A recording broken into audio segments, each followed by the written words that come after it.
வணக்கம் மகள் எல்லாருமே அவளோட எதிர்பார்த்துக்கிட்டு இருந்த பிக் பாஸ் சீசன் 9 அடுத்த ப்ரமோ வந்துடுச்சு. ப்ரமோ பார்க்கவே எரிச்சலாக இருக்குது. என்னன்னு பார்த்தீங்கன்னா மார்னிங்லேருந்து சாண்ட்ரா சாண்ட்ரா சாண்ட்ரா சாண்ட்ரானே ஒரே ப்ரமோவை போட்டு தள்ளிட்டாங்க. அதுலேயே ஒரு நியாயம் இருக்கணும்ப்பா, ஒன்றுமே இல்லை. என்னன்னா அழுதுகிட்டே இருக்காங்க, ஒரு ஓரமாக உட்காந்துக்கிறாங்க, அழுகுறாங்க, மற்றவங்க மேலே பழி போடுறாங்க, குறை சொல்கிறாங்க, இதே தான் பண்ணுறாங்க. தயவு செஞ்சு சாண்ட்ராவுக்கு வீட்டில் இருக்க விருப்பம் இல்லைன்னா, கணவரை பிரிஞ்சு இருக்க முடியலை, குழந்தைங்களை விட்டு இருக்க முடியலை அப்படின்னு சொன்னால், ஆல்ரெடி வந்து 2 பேரை வந்து நீங்கள் வீட்டை விட்டு போங்க அப்படின்னு சொன்னீங்களா, ரம்யா போகிறேன்னு சொன்னோன்னே அப்போயே கதவை திறந்து விட்ட பிக் பாஸ் ஹவுஸ் சாண்ட்ராவுக்கு திறந்து விடுங்க, போகட்டும். மற்றவங்களோட கேமையும் ஸ்பாயில் பண்ணி இவங்க விளையாடுற இந்த கேம் வந்து ரொம்ப கேவலமாக இருக்குது. சொல்லப்போனால் ரொம்பவுமே கேவலமாக இருக்குது.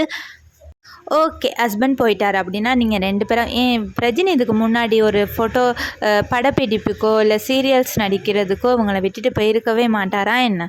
விட்டுட்டு தானே போயிருப்பார். இவங்களும் தனியாக தானே இருந்திருப்பாங்க. இங்கே இவ்வளோ பேர் அப்படி தான் அவங்கவுங்க குடும்பத்தை விட்டுட்டு அவங்கவுங்க தனியாக இருக்கிறாங்க. இவங்க மட்டும்தான் குடும்பத்தை பிரிஞ்சு இருக்கிற மாதிரி ஓவர் ஆக்டிங் பண்ணிக்கிட்டு இருக்காங்க. இந்த மாதிரி ட்ராமா குயின், இந்த நடிப்பு அறைக்குன்னு சொல்லுவாங்கள்ல, அது இவங்க தான் நடிப்பு அறைக்கு சாண்ட்ரா. தயவு செஞ்சு வெளியில் அனுப்பிடுங்க. இப்போ பார்த்தீங்கன்னா நேற்றுலேருந்து நைட் வந்து சபரியா ரோரா ஏதோ பேசிக்கிட்டு இருந்தாங்க, சிரிச்சுக்கிட்டு இருந்தாங்க, அது காமெடி பண்ணி சிரிச்சுக்கிட்டு இருந்தாங்க. அதுக்கு இந்த மேடம் கோவிச்சுக்கிட்டு பெட்ஷீட் எடுத்துக்கிட்டு தனியாக வந்து வெளியில் படுத்துட்டாங்க. படுக்கட்டுன்னு விட்டுறணும். எல்லாரும் போயிட்டு கெஞ்சிக்கிட்டு இருக்கிறதுக்கு தான் இவங்க ஃபஸ்ட்டு தலையில் ஏறி ஆடிக்கிட்டு இருக்காங்க. ஓகேவா? இவங்க பண்ணின ஒரு நியாயம் மற்றவங்க பண்ணினா வந்து அது அநியாயம் அப்படின்னு இப்போ எல்லாம் பேசிக்கிட்டு இருக்காங்க. இதை பற்றின உங்களோட கருத்தை வந்து மறக்காமல் கமெண்ட் பண்ணுங்கள். Bye guys.